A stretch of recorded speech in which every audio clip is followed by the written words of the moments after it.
والد بزرگوار کے دامن میں کوئی بچہ نہیں تھا، کوئی ولد نہیں تھا، کوئی لڑکا نہیں تھا۔ اللہ کی بارگاہ میں دعائیں کرتے تھے اور خوب اللہ کی بارگاہ میں بچے کے لیے، اولاد کے لیے، جانشین کے لیے دعائیں کیا کرتے تھے۔ ایک شب پیغمبر اعظم صلی اللہ علیہ وسلم تشریف لائے خواب میں اور عرض کیا، ابراہیم اللہ تمہیں 2 بچے عطا فرمائے گا۔ بولی سبحان، 2 بیٹوں سے اللہ آپ کو نوازے گا، ایک کا نام اشرف رکھنا اور ایک کا نام معرف رکھنا۔ حضرت گرامی، پھر کچھ دنوں بعد حضرت ابراہیم، سلطان ابراہیم کے گھر حضرت اشرف، سید محمد اشرف کی ولادت ہوئی۔ چونکہ آپ بڑے بھائی ہیں، آپ کی ولادت ہوئی اور آپ کی ولادت سے پہلے پیغمبر اعظم صلی اللہ تعالیٰ علیہ وسلم نے خبر دے دی تھی کہ اس کا نام اشرف رکھنا ہے۔ اسی ارشاد اور اس رہنمائی پر آپ کے والد بزرگوار نے آپ کا نام اشرف رکھا۔ عمر کے شریف آپ کی 4 سال 4 ماہ 4 دن ہوئی تو آپ کی رسم بسم اللہ خوانی کرائی گئی، آپ کو کی تعلیم کا آغاز کرایا گیا۔ تاریخ میں آتا ہے کہ حضرت مخدوم پاک رضی اللہ تعالی عنہ نے 4 سال 4 ماہ 4 دن میں بسم اللہ خوانی فرمائی، اور اس کے بعد اللہ نے آپ کے سینے کو اتنا کشادہ فرما دیا کہ 1 سال کے اندر مخدوم پاک نے قرآن پاک کو قرأت سبا کے یعنی 7 طریقے سے قرآن پاک کو پڑھنا سیکھ لیا اور قرآن پاک کے حافظ بن گئے۔ اور یہی نہیں بلکہ قرآن پاک کے حافظ بننے کے بعد آپ 14 سال کی عمر میں عالم دقاق اور عالم ربانی بن گئے، علوم عصریہ اور دینیہ کے مالک بن گئے۔ وقت کے تمام علماء اور فضلاء پر آپ سبقت لے گئے۔ وقت کے بڑے بڑے جلیل القدر عالم آپ سے کی بارگاہ میں شرف تلمس طے فرمانے لگے۔ 14 سال کی عمر میں آپ کو اللہ نے علم شریعت عطا فرما دیا، اور اتنا علم عطا فرما دیا، اتنا آپ کو دانائی اور فراست اللہ نے عطا فرما دی کہ آپ کے علم اور آپ کے دانائی کا، آپ کے علم کا، آپ کے عروج کا، آپ کی شہرت کا پورے زمینان میں چرچا ہونے لگا۔ حضرت گرامی، یہی وہ زمانہ تھا، بچپن کا زمانہ، کہ جس بچپن میں آپ کو حضرت خضر علیہ السلام پڑھانے آتے تھے، اور آپ کو اسی بچپن میں حضرت اویس کرنی رضی اللہ تعالی عنہ نے اذکار اویسیہ بھی سکھائی۔ یعنی اس بچپن میں آپ اتنے علوم اور فنون اور روحانیت سے مالا مال ہو گئے کہ 14 سال کی عمر میں آپ علم شریعت کی بھی مالک ہو گئے۔ اور حضرت اویس کرنی نے جو اذکار اویسیہ سکھائی، ایک بڑا مقام ہوتا ہے، روحانیت کا ایک سفر ہوتا ہے، ایک وظائف ہوتے ہیں جو آپ کو حضرت مخدوم پاک کو حضرت اویس کرنی نے سکھائی، اور اس عمر میں آپ روحانیت کے بھی سردار بنتے ہوئے نظر آ گئے، اور علم ظاہر اور علم شریعت کے بھی آپ جو ہے ایک بڑے عالم بنتے ہوئے نظر آئے۔ حضرت گرامی، پھر اس کے بعد آپ کے والد بزرگوار کا انتقال ہو گیا۔ انتقال ہونے کے بعد مخدوم پاک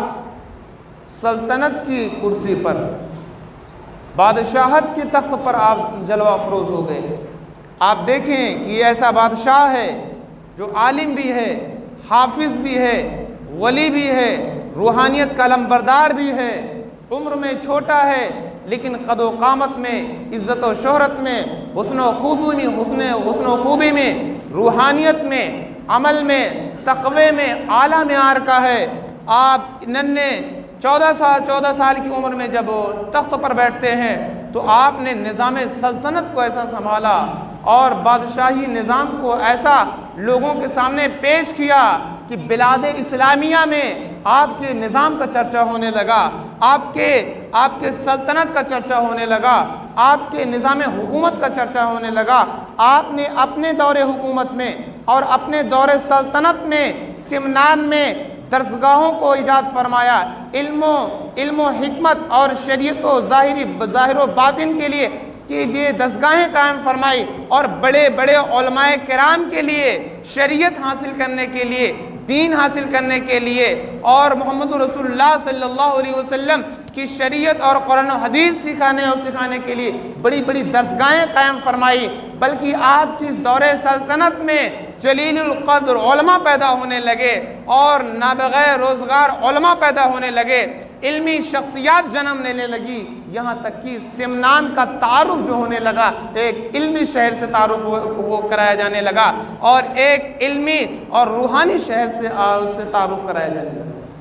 حضرت گرامی، یہ 10 سال آپ نے سلطنت کی خدمت انجام دی، اور 10 سال کے بعد حضرت خضر علیہ السلام تشریف لائے اور عرض فرمایا کہ اے اشرف، اب تمہیں سلطنت نہیں سنبھالنا ہے، اب تمہیں ہندوستان جانا ہے، اب تمہیں ہندوستان کا سفر کرنا ہے۔ حضور مخدوم پاک رضی اللہ تعالی عنہ اپنے والدہ ماجدہ، چونکہ والد محترم کا انتقال ہو چکا تھا، اجازت طلب فرمائی اور اپنی سلطنت کو، اپنی بادشاہت کو اپنے چھوٹے بھائی عارف کے حوالے کر دیا، اور پورے شان و شوکت کے ساتھ والدہ کی خوشی تھی، مرضی تھی کہ بیٹا تو سلطان ہے، بادشاہ ہے، جب تو سمنان سے روانہ ہو تو لاہور لشکر کے ساتھ، سپاہیوں کے ساتھ اور بادشاہی انداز میں تو اپنے شہر سے روانہ ہو۔ آپ مخدوم پاک رضی اللہ تعالیٰ عنہ لشکر و سپاہ کے ساتھ اور مکمل شاہانہ انداز میں سمنان سے آپ باہر تشریف لاتے ہیں، اور کچھ دور آنے کے بعد آپ سبوں کو واپس فرما دیتے ہیں۔ والدہ کی خوشی کے لیے، والدہ کی رضا کے لیے اس لشکر اور اس شاہانہ انداز سے آپ شہر سے باہر آئے۔ اس کے بعد خود تنہا آپ نے ہندوستان کا سفر فرمایا، سب کو واپس فرما دیا، اور آپ سمنان سے پنڈوا شریف تشریف لائے۔ اور پنڈوا شریف کہاں تشریف لائے؟ اپنے پیر و مرشد کے ہاں حضرت علاؤالحق پنڈوی علیہ الرحمہ کی بارگاہ میں تشریف لائے۔ اور کون ہے علاؤالحق پنڈوی؟ ایسے بزرگ اور بالا تر شخصیت کا نام ہے جن کی بارگاہ میں مخدوم پاک تشریف لا رہے ہیں، اور مخدوم پاک ایسی ذات کا نام ہے کہ حضرت مخدوم پاک کے آنے سے پہلے 70 مرتبہ حضرت خضر علیہ السلام نے حضرت علاؤالحق پنڈوی کی بارگاہ میں عرض کیا تھا کہ حضور آپ کی بارگاہ میں سمنان سے ایک بلند پرواز شہباز ولایت اور تارک السلطنت بچہ آ رہا ہے، اور ایک نوجوان ولایت کا تاجدار آپ کی بارگاہ میں آ رہا ہے۔ ارے علاؤالحق پنڈوی کی بارگاہ میں 70 مرتبہ عرض کیا کہ آپ کی بارگاہ میں ولایت کا تاجدار سمنان سے چلا آ رہا ہے، اور اس کی آمد میں ہندوستان کی جمیع مشائخ نے اپنے دامن کو پسار رکھا ہے، کاش یہ موتی میرے دامن میں آ جائے۔ لیکن اے علاؤالحق پنڈوی آپ کی بارگاہ میں آ رہا ہے، آپ سوچیں جس کی آمد پر ہمیشہ مرید اپنے پیر کا انتظار کرتا ہے، ہمیشہ مرید اور شاگرد اپنے استاذ کا انتظار کرتا ہے، لیکن مخدوم پاک کی ایسی روحانیت اور علمی شخصیت تھی کہ حضرت خضر علیہ السلام نے 70 مرتبہ بشارت دی کہ علاؤالحق پنڈوی آپ کا مرید آنے والا ہے، آپ کا شاگرد آنے والا ہے۔ حضرت علاؤالحق پنڈوی علیہ الرحمہ حضور مخدوم پاک کی آمد سے پہلے خانقاہ سے باہر نکل گئے، اور باہر نکلنے کے بعد اپنے مرید کا انتظار فرما رہے تھے۔ علاؤالحق پنڈوی اپنے شاگرد اور اپنے مرید مخدوم پاک مخدوم اشرف کا انتظار فرما رہے تھے، اور جب مخدوم پاک تشریف لائے تو گلے سے لگا لیا، کہا اشرف تیرا بڑی شدت کا انتظار تھا، بڑی فراق تیرے انتظار، بڑا شدت کے ساتھ تیرا انتظار تھا، تیرے فراق میں بیتاب تھا۔ گلے سے لگایا اور مخدوم پاک کو اپنی خانقاہ میں لے آئے، اور خانقاہ میں لانے کے بعد فوراً بٹھایا، اور بٹھانے کے بعد فوراً گلے سے لگایا اور آپ کو مرید فرمایا، اور مرید فرمانے کے بعد آپ کو اپنے ہاتھ سے جو آپ کے یہاں کا معمول تھا، آپ کے یہاں کا جو کھانا تھا، پن بھتہ کھلایا، اور اس کے بعد اپنے مبارک ہاتھوں سے مخدوم پاک کے منہ میں پان نوشی فرمایا۔ حضرت گرامی، یہ مخدوم پاک کا مقام ہے کہ آپ اتنے عظیم المرتبہ شخصیت تھی۔ مخدوم صاحب پیر مرشد کی بارگاہ میں آئے، مخدوم صاحب نے عرض کیا حضور آپ نے سارے مریدوں کو، سارے لوگوں کو آپ نے کوئی کام دیا ہوا ہے، کوئی پاک کی ارشاد پاک فرماتے ہیں ارے اسے عمل تو اسے کرایا جاتا ہے، کام تو اسے کرایا جاتا ہے جس کے دل میں عزت کی لالچ ہو، جس کے دل میں تخت و تاج کی لالچ ہو، جس کے دل میں دنیاوی شان و شوکت ہو، تاکہ اس عمل کے ذریعے اس کے دل کا تزکیہ کیا جا سکے، اس کے دل کو پاک کیا جا سکے، اس کے دل میں اللہ کی محبت کو بٹھایا جا سکے، دنیا کی محبت کو نکالا جا سکے۔ اشرف تمہاری تو شان یہ ہے، تمہارے آنے سے پہلے آپ کی پاکیزگی کا، آپ کی طہارت کا، آپ کی روحانیت کا اور آپ کے ترک سلطنت کا اور دنیا سے بیزاری کا اللہ نے ایسا علم عطا فرمایا ہے کہ آپ کو اس چیز کی ضرورت ہی نہیں ہے۔ آپ کو مرید فرمانے کے بعد آپ کو ایک کمرہ دے دیا اور آپ اس میں عبادت فرمانے لگے۔ حضرات گرامی، اتنا خوبصورت واقعہ ہے کہ مخدوم پاک جب سمنان کو چھوڑا اور پنڈوا آئے اور پنڈوا میں جب آپ کے پیر و مرشد نے تربیت فرمائی، ایسا مقام ملا، شریعت کو، دین کو آپ کی ذات سے اتنا فروغ ملا کہ ایک ایک وقت میں 500 لوگ داخل اسلام ہوتے رہے۔ حضرت گرامی، مخدوم پاک جب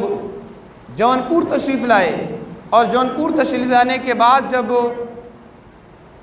آپ ایک دن کچھوسا شریف تشریف لائے، جونپور کے آنے کے بعد آپ کچھوسا شریف تشریف لائے، والی جونپور ساتھ میں تھے اور آپ نے فرمایا ایک تالاب دیکھا،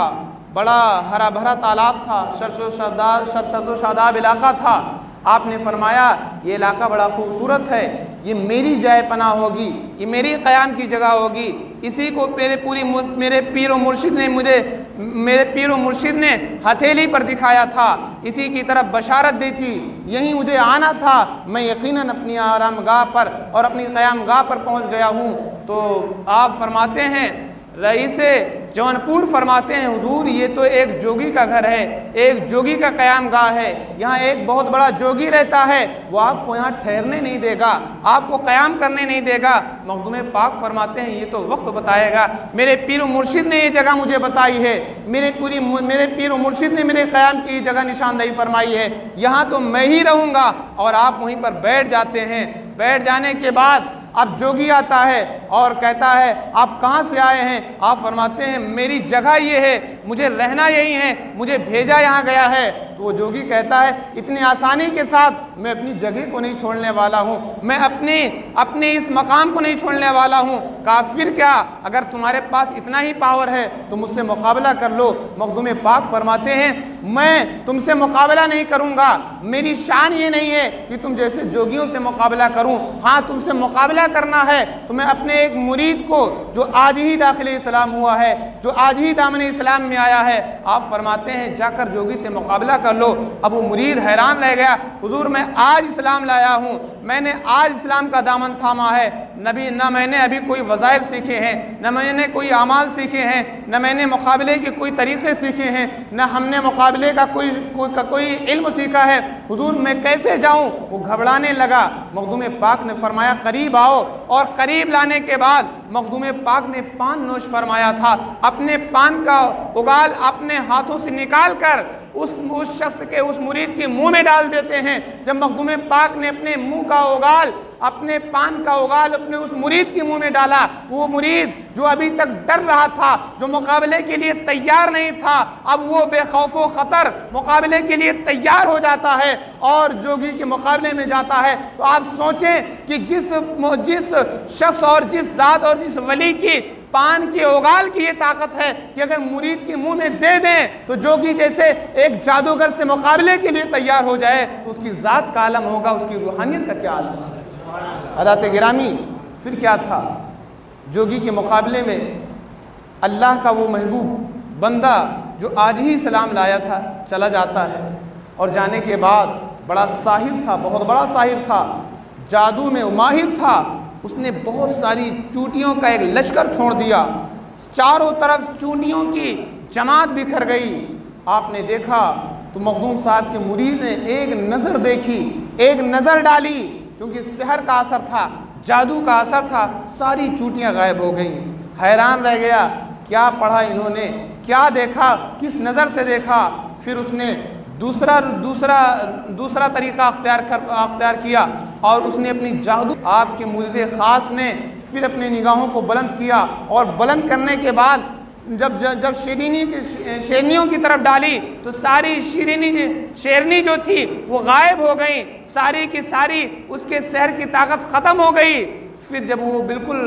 بالکل جو ہے ٹوٹ گیا کہ میرے جادو کا اثر نہیں چل رہا ہے، اس کے پاس آخری طاقت تھی، اس کے پاس آخری پاور تھا، اس نے اپنے ڈنڈے کو، اپنے عصا کو ہواؤں میں بلند کر دیا۔ حضرت گرامی، یہ جادو کا طاقت تھا، یہ اس کی کرامت نہیں تھی، یہ اس کی روحانیت نہیں تھی، اس کے سحر کا یہ عالم تھا کہ پورا علاقہ متاثر تھا۔ اپنے اس سحر کی طاقت سے اس نے اپنے ڈنڈے کو، اپنے عصا کو ہواؤں میں بلند کر دیا۔ اب مخدوم پاک کے یہ مرید بھی کم نہیں تھے، کہتے ہیں جاؤ مخدوم پاک کا عصا لایا جائے، اور وہ مخدوم پاک کا عصا منگاتے ہیں اور مخدوم پاک کے عصا کو ہواؤں میں بلند کر دیتے ہیں۔ اب ایک طرف جو ڈنڈا اڑ رہا ہے وہ جادو کی طاقت سے اڑ رہا ہے، اور ایک طرف جو ڈنڈا اڑ رہا ہے وہ کرامت سے اڑ رہا ہے، اور جو کرامت کا ڈنڈا ہوتا ہے جادو کے ڈنڈے سے بلند ہو جاتا ہے اور اس ڈنڈے کو مارتا ہوا زمین پہ لے آتا ہے۔ جب اس جادوگر نے، اس ساحر نے یہ منظر دیکھا تو وہ ٹوٹ گیا اور حضرت جمال الدین کے قدموں میں آ گیا اور کہا کہ میں ہار گیا، آپ جیت گئے، آپ اپنے پیر کی بارگاہ میں لے چلیں، اپنے مرشد کی بارگاہ میں لے چلیں۔ حضرت جمال الدین اس کا ہاتھ پکڑتے ہیں اور ہاتھ پکڑنے کے بعد حضور مخدوم پاک کے قدموں میں لا کے ڈال دیتے ہیں۔ تو وہ ساحر کہتا ہے حضور میں نے اپنی سحر کی طاقت کو ختم کر دیا، آپ کی روحانیت کی طاقت کے سامنے میں ہار گیا، مجھے داخل اسلام فرما لیں، مجھے اپنے دامن میں سما لیں، آپ اپنے دامن میں ہمیں جگہ دے دیں۔ حضور مخدوم پاک نے اسے بھی کلمہ پڑھایا اور اس کے 500 ساتھیوں کو کلمہ پڑھا کر داخل اسلام کر دیا۔ حضرات گرامی، ایسی روحانیت عطا فرمائی تھی اللہ نے۔ لوگ پان کھلا کر بگاڑتے ہیں، مخدوم پاک کی یہ شان تھی کہ اپنے مرید کو پان کھلا کر روحانیت کا تاجدار بنا دیا، روحانیت کا علم بردار بنا دیا اور وقت کا سب سے بڑا مناظر بنا دیا۔ اللہ نے ان ولیوں کو یہ طاقت اس لیے عطا فرمائی تھی کیونکہ ہر زمانے میں ہر شے کا مقابلہ ہوتا ہے۔ اگر جادوگر کا مقابلہ اگر کرنا ہے تو کوئی خطیب نہیں کر سکتا، کوئی مقرر نہیں کر سکتا، کوئی مدرس نہیں کر سکتا۔ اب سحر کی طاقت کے سامنے ولایت کی طاقت کی درکار تھی، اسی لیے اللہ نے اس دنیا میں، اس زمین پر اپنے اولیاء صالحین کو مبعوث فرمایا اور ان کو پیدا فرمایا تاکہ جب جہاں ظالموں اور ساحروں کا سحر دکھے وہاں ولیوں کی کرامت انہیں زمین دوز کر کے اسلام کی حقانیت کو، اسلام کی سچائی کو بلند اور بالا کر دے۔ رحمان چشتی فرماتے ہیں کہ میں جب مخدوم صاحب کے آستانے پر حاضر ہوا میں نے حضرت خضر علیہ السلام کو وہاں موجود پایا۔ ذات کرمی، اللہ کی بارگاہ میں دعا ہے مولا کارساز ہم سب کو اپنے محبوبین کا فیض